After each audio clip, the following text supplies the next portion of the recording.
राहुल गांधी जिंदाबाद, राहुल गांधी जिंदाबाद।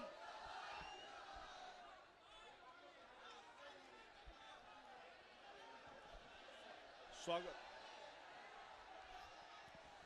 हम लोग अपने इस मंच पर पूर्वी सिंहभूम जिला कांग्रेस कमेटी की ओर से जन जन के नेता, हम सभी के नेता और भारत सरकार के होने वाले प्रधानमंत्री आदरणीय राहुल गांधी जी का स्वागत और अभिवादन करते हैं। राहुल गांधी जिंदाबाद, राहुल गांधी जिंदाबाद। मैं निवेदन करता हूं आदरणीय बन्ना गुप्ता जी से कि आप आदरणीय राहुल गांधी जी का, सर बन्ना गुप्ता जी से आग्रह है कि आप आएं और अपनी बातों को रखें। हमारे जन जन के नेता आदरणीय राहुल गांधी जी आए हैं। एक बार आप लोग हाथ उठा के उनका आप स्वागत कीजिए, जोरदार स्वागत कीजिए। और मैं 3 बात केवल कहूंगा और आपके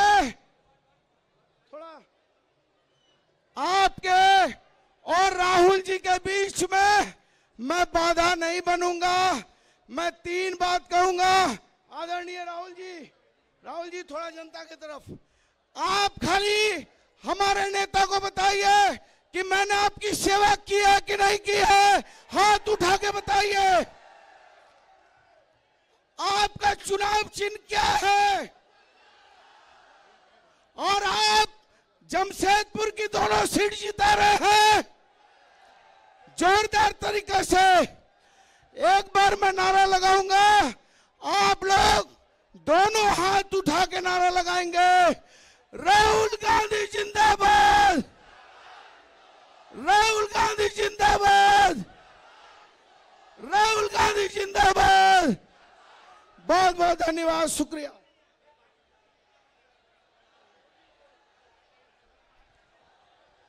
हम सभी आज के कार्यक्रम में अपने प्रिय नेता को आमंत्रित करते हुए आग्रह करते हैं कि हम सभी जिनका काफी समय से इंतजार कर रहे हैं, हमारे आदरणीय राहुल गांधी जी मंच पर आमंत्रित करते हुए नारा लगाते हुए नारा लगाएंगे, राहुल गांधी जिंदाबाद, राहुल गांधी जिंदाबाद।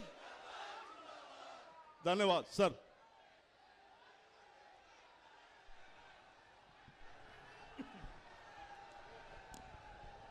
केसी वेणुगोपाल जी, गुलाम अहमद मीर जी, केशव महातो जी, प्रदीप बालमूचू जी, सुप्रिया भट्टाचार्य जी, आनंद दुबे जी, सुभाष यादव जी, अंबुज ठाकुर जी, विनीता मिश्रा जी, हमारे कैंडिडेट्स अजय कुमार जी और बाना गुप्ता जी, स्टेज पे इंडिया गठबंधन के सीनियर नेता, कांग्रेस पार्टी और इंडिया गठबंधन की बाकी पार्टियों के कार्यकर्ता, भाइयों और बहनों, प्रेस के हमारे मित्रों, आप सबका यहां बहुत बहुत स्वागत, नमस्कार, जोहार।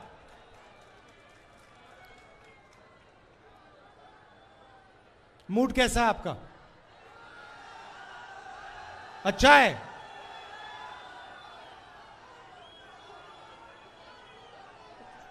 ये जो लड़ाई चल रही है झारखंड के चुनाव में, इससे पहले लोकसभा चुनाव में हर प्रदेश में लड़ाई विचारधारा की है।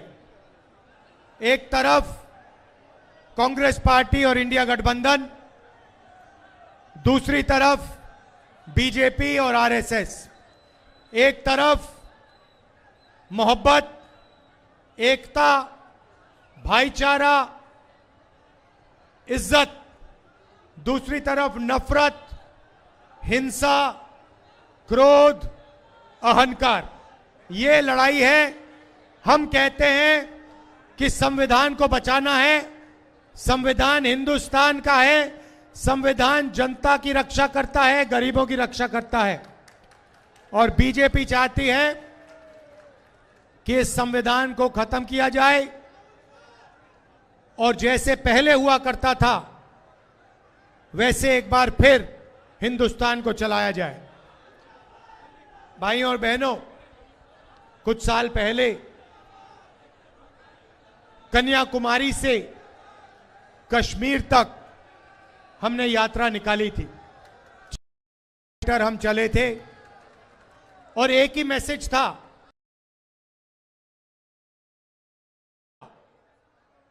4000 किलोमीटर धूप में, बारिश में, आंधी में, तूफान में, बर्फ में हम चले। हमारा मैसेज था हिंदुस्तान को जोड़ना है, भारत को जोड़ना है, सबको एक साथ लेकर आगे चलना है। और हमने नारा दिया था, नफरत के बाजार में हम मोहब्बत की दुकान खोलेंगे। और यही हम आपको कहने आए हैं। नरेंद्र मोदी जी और बीजेपी के लोग, आरएसएस के लोग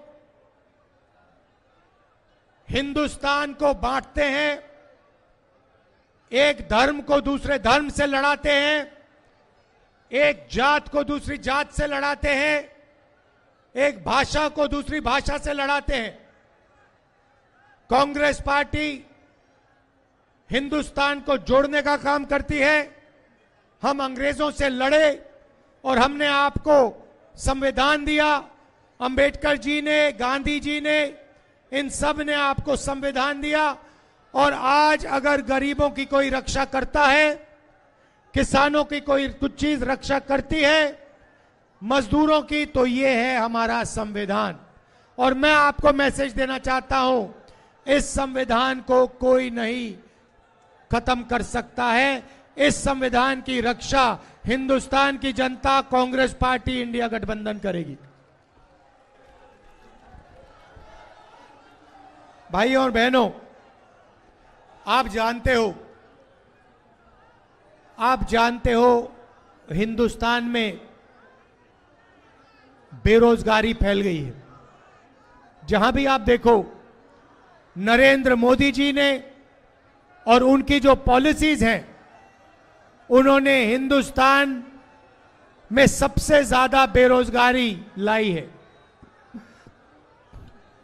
नोटबंदी, गलत जीएसटी, ये पॉलिसीज नहीं है, ये गरीबों को मारने के, किसानों को मारने के, मजदूरों को मारने के हथियार हैं। भाइयों और बहनों, जितना पैसा हिंदुस्तान का, भैया ये जो सरदार जी हैं, ये जो आपने, नहीं खड़े हो, ये जो आपने शर्ट खरीदी है, कितने की खरीदी?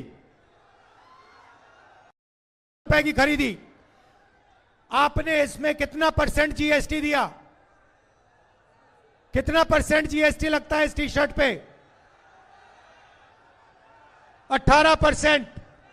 अगर गौतम अदानी यही शर्ट खरीदता, 500 रुपए की शर्ट खरीदता, तो जितना हमारे मित्र ने जीएसटी में पैसा भरा है, उतना ही अदानी जी देगा। इनकी आमदनी कितनी है और अदानी की कितनी है, आप जानते हो। भाई और बहनों, जीएसटी, नोटबंदी गरीबों को, किसानों को, मजदूरों को मारने के हथियार हैं। ये चाहते हैं कि गरीबों के जेब से पैसा निकले, किसानों के, मजदूरों के जेब से पैसा निकले, छोटे व्यापारियों के जेब से निकले और अरबपतियों के जेब में जाए। मैं आपसे पूछना चाहता हूं, नरेंद्र मोदी जी ने आपका कितना कर्जा माफ किया है? आपके बच्चों का जब वो लोन लेते हैं, यूनिवर्सिटी का लोन लेते हैं, कितने रुपए माफ किया नरेंद्र मोदी ने? जब आप कर्ज में जाते हो, नरेंद्र मोदी जी ने कितना आपका कर्ज माफ किया है? 1 रुपया नहीं। भाइयों और बहनों, नरेंद्र मोदी ने अदानी और अंबानी जैसे 25 लोगों का 16 लाख करोड़ रुपया कर्जा माफ किया है। उनके लिए जो भी वो चाहते हैं प्रधानमंत्री करने को तैयार है। मगर आप कर्जा माफी मांगो, रोजगार मांगो, आपको नरेंद्र मोदी जी, बीजेपी के लोग कुछ नहीं देते हैं। इसीलिए कांग्रेस पार्टी ने, इंडिया गठबंधन ने झारखंड में निर्णय लिया है, जितना पैसा ये लोग अरबपतियों को देते हैं उतना पैसा हम आपके बैंक अकाउंट में डालेंगे।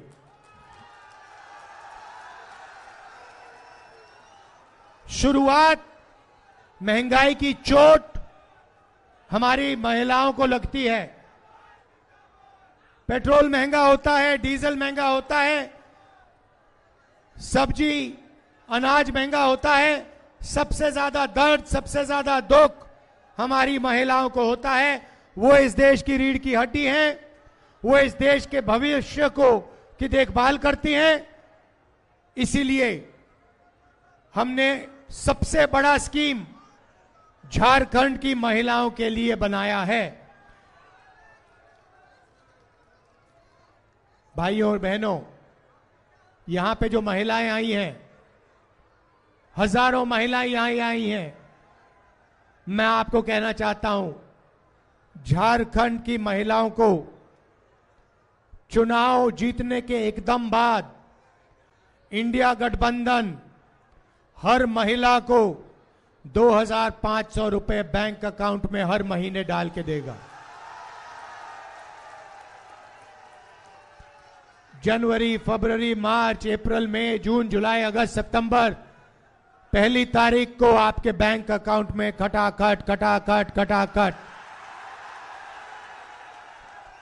2,500 रुपए सीधा अंदर जाएगा और आपको मिलेगा।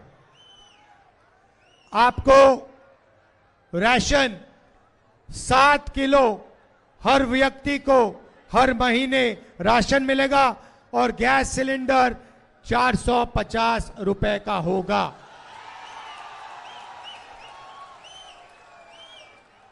ये है हमारी पहली गारंटी महिलाओं की। बैंक अकाउंट में 2,500 रुपए ठकाठक ठकाठक ठकाठक, गैस सिलेंडर 450 रुपए का और 7 किलो राशन हर व्यक्ति को हर महीने। अब अगर झारखंड में कोई बीमार होगा तो हम आपके लिए एक नई स्वास्थ्य बीमा योजना ला रहे हैं, हेल्थ इंश्योरेंस ला रहे हैं। आपको कोई भी ऑपरेशन करवाना हो, कैंसर का इलाज करवाना हो, स्टेंट लगवानी हो, दिल का वाल्व बदलना हो, जो महंगे ऑपरेशन होते हैं, सरकार आने के एकदम बाद गरीब से गरीब व्यक्ति अस्पताल में जाएंगे और उनको फ्री में 15 लाख रुपए तक का इलाज झारखंड की सरकार देगी। आज आप कर्ज में जाते हो, स्टेंट लगवाने के लिए कर्ज में चले जाते हो, परिवार का परिवार डूब जाता है। हम अब हर गरीब व्यक्ति के लिए 15 लाख रुपए हेल्थ इंश्योरेंस का स्कीम ला रहे हैं। बेहतर से बेहतर अस्पताल में दिल की सर्जरी, पेट की सर्जरी, हड्डी टूटेगी, कंपाउंड फ्रैक्चर होगा एक्सीडेंट के बाद, रिकंस्ट्रक्शन, ये सारा का सारा 15 लाख रुपए के बीमे में कवर होगा गरीब लोगों के लिए। ये हमारा दूसरा वायदा है। शहर में हूं मगर किसानों की आपकी इजाजत से 2 मिनट बात कर देता हूं। किसानों को धान के लिए 3,200 रुपए प्रति क्विंटल मिलेगा। हम चाहते हैं कि गरीबों के बैंक अकाउंट में कैश इंजेक्शन हो, पैसा डालना चाहते हैं, क्योंकि हम जानते हैं जब हम गरीबों के बैंक अकाउंट में पैसा डालते हैं तो अर्थव्यवस्था चालू हो जाती है। आप लोग इस पैसे से चीजें खरीदते हो, मार्केट में जाके खरीदते हो, शर्ट, पैंट, जूते, सेलफोन खरीदोगे, डिमांड बढ़ेगा, प्रोडक्शन शुरू होगा, फैक्ट्रियां चालू होंगी और एक साइकिल शुरू हो जाएगी। आपके बैंक अकाउंट में पैसा जाएगा, आप खर्च करोगे, माल खरीदोगे, फैक्ट्रियां चालू हो जाएंगी, फैक्ट्रियों में आपके बच्चों को रोजगार मिलेगा। यह आइडिया है। नरेंद्र मोदी अरबपतियों को पैसा देता है, वो सीधा पैसा लेके अदानी जैसे लोग हिंदुस्तान के बाहर ले जाते हैं, दूसरे देशों में ले जाते हैं, वहां इस पैसे को खर्च करते हैं, हिंदुस्तान के लोगों को कोई फायदा नहीं मिलता। अगला वायदा युवाओं के लिए, नरेंद्र मोदी जी ने आपको बेरोजगार बनाया, मगर हम आपको आपकी शिक्षा के लिए हर ब्लॉक में एक डिग्री कॉलेज खोलने जा रहे हैं और हर डिस्ट्रिक्ट में हम प्रोफेशनल कॉलेज आपके लिए खोलने जा रहे हैं। 500 एकड़ का इंडस्ट्रियल पार्क युवाओं के लिए रोजगार देने के लिए हर डिस्ट्रिक्ट में खुलेगा और 10 लाख युवाओं को हम झारखंड में प्राइवेट सेक्टर में और पब्लिक सेक्टर में रोजगार देने जा रहे हैं, सरकार में रोजगार देने जा रहे हैं। आखिरी बात, एक आपके सामने दीवार बनाई गई है। कहा गया है कि 50% से ज्यादा रिजर्वेशन नहीं मिल सकता। मैंने पार्लियामेंट में साफ कह दिया और यहां मैं दोहराना चाहता हूं कि कांग्रेस पार्टी और इंडिया गठबंधन ये जो रिजर्वेशन में 50% वाली दीवार बना रखी है, इस दीवार को हम तोड़ के परे कर देंगे, हटा देंगे। झारखंड में दलितों को 10% से बढ़ाकर 12% रिजर्वेशन मिलेगा, आदिवासियों को 26% से बढ़ाकर 28% मिलेगा, पिछड़े वर्ग को 24% से बढ़ाकर 27% रिजर्वेशन मिलेगा। हम ये करके देंगे। भाइयों और बहनों, देश में 8% आदिवासी हैं, 15% अल्पसंख्यक हैं, 15% दलित हैं, 50% पिछड़े वर्ग के लोग हैं। मगर आज तक अगर आप पूछें तो यह सच्चाई लोगों को नहीं मालूम है। इसलिए हमने कहा है कि हम जाति जनगणना कराना चाहते हैं। हम पता लगाना चाहते हैं कि इस देश में कितने पिछड़े वर्ग के लोग हैं। हमारा अंदाजा है कि 50% है, मगर हम पक्का पता लगाना चाहते हैं। हम पता लगाना चाहते हैं अल्पसंख्यक कितने हैं, दलित कितने हैं, आदिवासी कितने हैं, और उसके बाद हम यह भी पता लगाना चाहते हैं कि इस देश की संस्थाओं में, इंस्टीट्यूशंस में, कॉर्पोरेट इंडिया में, मीडिया में अल्पसंख्यक कितने हैं, पिछड़े वर्ग के लोग कितने हैं, दलित लोग कितने हैं, आदिवासी कितने हैं और गरीब जनरल कास्ट के कितने लोग हैं। हम यह पता लगाना चाहते हैं। अब आप कहोगे भाई इससे क्या फायदा होगा, मैं आपको बताता हूं। भाई और बहनों, आप जीएसटी देते हो, देते हो नहीं देते हो? आपको पता भी नहीं लगता। शर्ट खरीदती हो जीएसटी,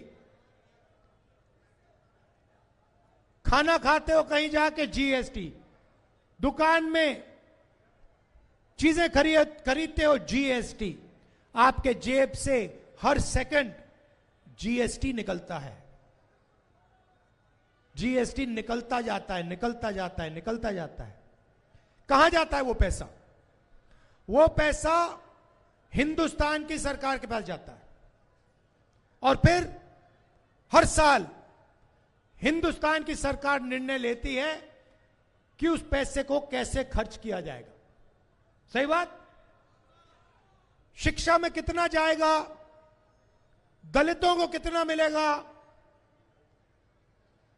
स्वास्थ्य में कितना जाएगा, पिछड़ों को कितना मिलेगा, अस्पतालों में कितना जाएगा, अरबपतियों का कितना कर्जा माफ होगा, ये सारे के सारे निर्णय हिंदुस्तान की सरकार लेती है हर साल एक बार।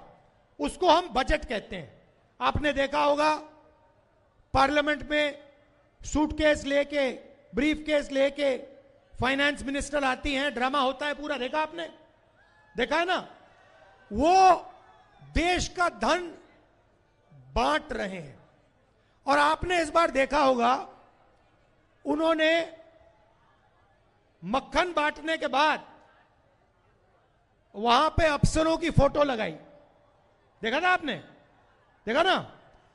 उसमें भाइयों और बहनों ना कोई पिछड़ा था, ना कोई दलित था, ना कोई आदिवासी था। अब मैंने पता लगाया, मैंने कहा देखो पता लगाते हैं ये हिंदुस्तान का धन जो बढ़ता है इसको कौन बांटता है। पता लगा कि 90 अफसर इसको बांटते हैं, आईएएस अफसर हैं। मैंने उनकी लिस्ट निकाली, मैंने कहा पता लगाता हूं ये हैं कौन। 90 में से भाइयों और बहनों एक अफसर आदिवासी था, 90 में से एक अफसर आदिवासी, 3 अफसर दलित, 3 अफसर ओबीसी। बात समझिए, 90 में से एक आदिवासी, 3 ओबीसी, 3 दलित। और फिर मैंने पता लगाया, भैया पता लगाओ ये जो पैसा बढ़ता है इसमें डिसीजन कौन ले रहा है। आदिवासी अफसर ने कितने रुपए का निर्णय लिया, दलित ने कितने रुपए का निर्णय लिया, पिछड़े अफसरों ने कितने रुपए का निर्णय लिया। आप हैरान हो जाओगे। पिछड़ों की आबादी 50%। मतलब अगर आपको हिंदुस्तान में 10 लोगों की भीड़ मिले, उसमें 5 आप पिछड़े हैं, 10 में से 5 पिछड़े। उधर आपके 90 में से 3 अफसर। और अगर हिंदुस्तान की सरकार 100 रुपए बांटती है तो 5 रुपए का निर्णय पिछड़े वर्ग के अफसर लेते हैं। आप सोचिए, आबादी 50%, भागीदारी 5%, दलितों की आबादी 15%। अगर हिंदुस्तान की सरकार 100 रुपए बांटती है तो दलित अफसर 1 रुपया का निर्णय लेते हैं।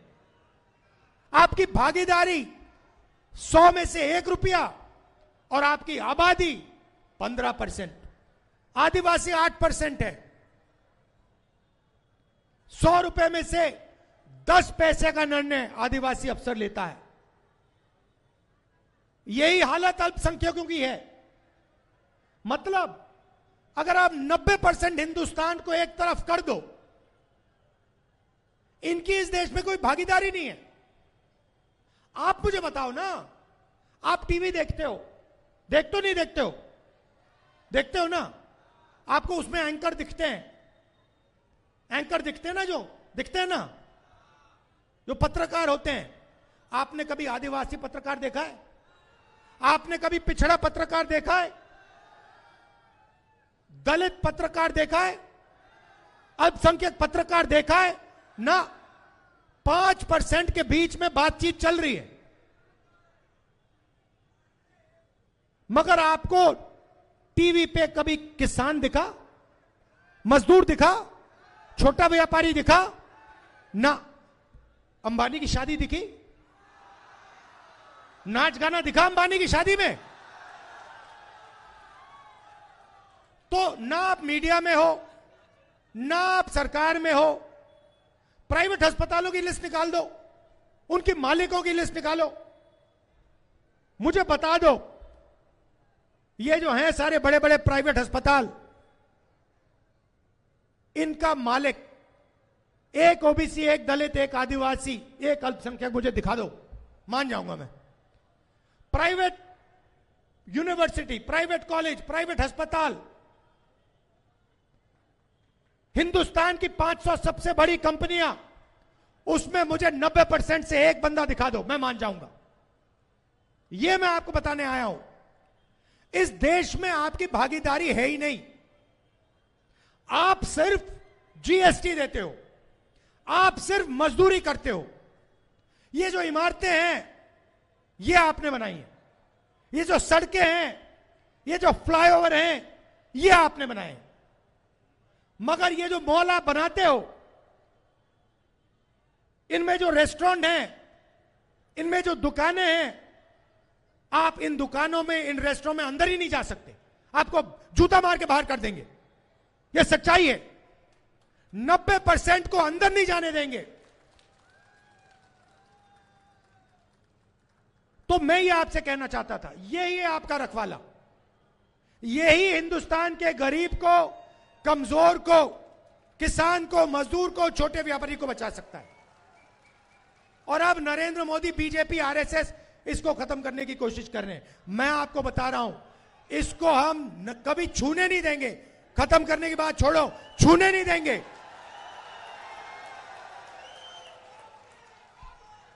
तो अब यहां पे मैं आपको जमशेदपुर की बात बनाना चाहता हूं। देखिए, मैं क्या चाहता हूं? मैं चाहता हूं कि सबसे ज्यादा फायदा देश में जो 90% है, गरीब लोग हैं, किसान हैं, मजदूर हैं, छोटे व्यापारी हैं, मैं चाहता हूं कि सबसे ज्यादा फायदा उनको मिले। इसीलिए मैं पार्लियामेंट में मैंने साफ कह दिया, मोदी जी के सामने कह दिया, उनके, मैं नहीं डरता उनसे।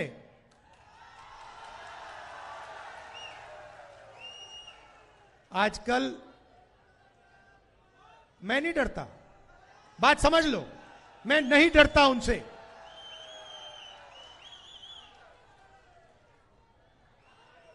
और एक और बात समझ लो, लंबी लड़ाई है, नरेंद्र मोदी को हम हराएंगे। देख लेना, लिख के ले लो, नरेंद्र मोदी को हम हराएंगे। तो मैंने उनके सामने कह दिया, नरेंद्र मोदी, आप जाति जनगणना नहीं कराना चाहते हो। जब हम जाति जनगणना की बात करते हैं, आप चुप हो जाते हो, आप भाग जाते हो। आप जाति जनगणना मत करो। कांग्रेस पार्टी और इंडिया गठबंधन जाति जनगणना लोकसभा में पास करेगा।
तो मैंने वहां सामने कहा कि देखिए नरेंद्र मोदी जी, आप जाति जनगणना नहीं करोगे, मैं जानता हूं, क्योंकि आप अरबपतियों के हो, अदानी के हो, अंबानी के हो, मगर कांग्रेस पार्टी, इंडिया गठबंधन जाति जनगणना को इसी लोकसभा में यहीं पास करके दिखाएगी। ये हमारा वायदा है। 50% वाली दीवार को हम तोड़ेंगे, रिजर्वेशन को 50% से ज्यादा ले जाएंगे और जाति जनगणना हम करके दिखाएंगे।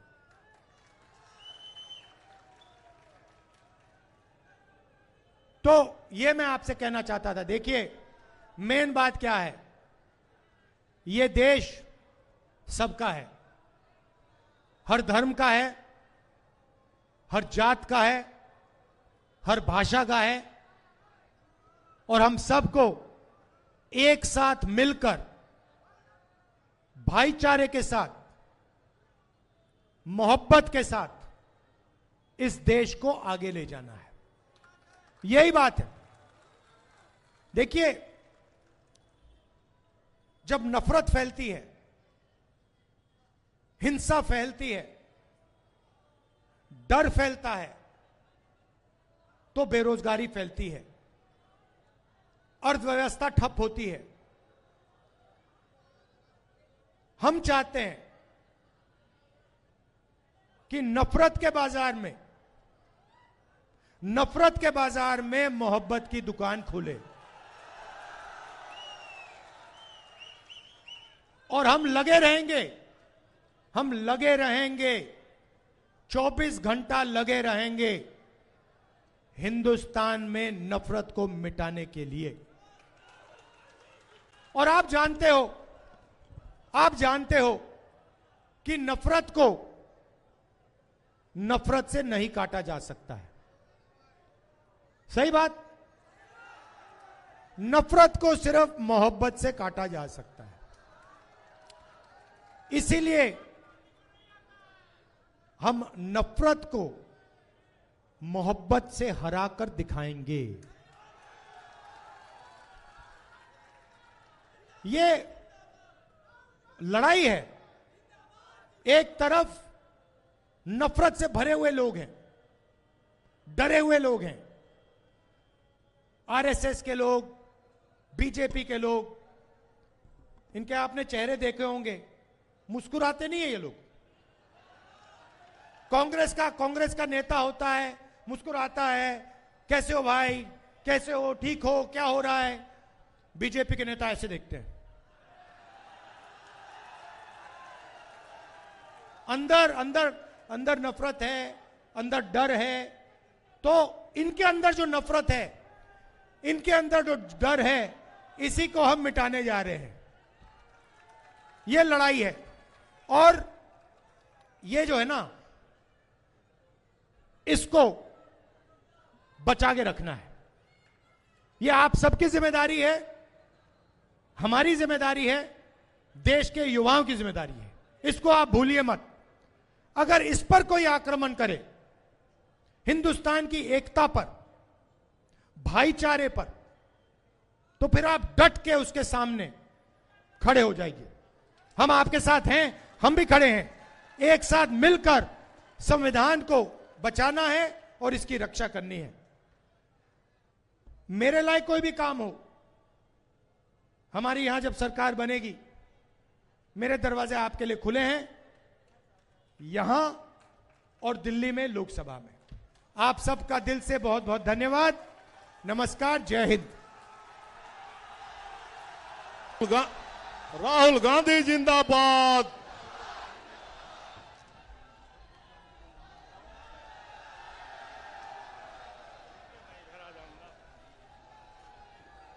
हेलो।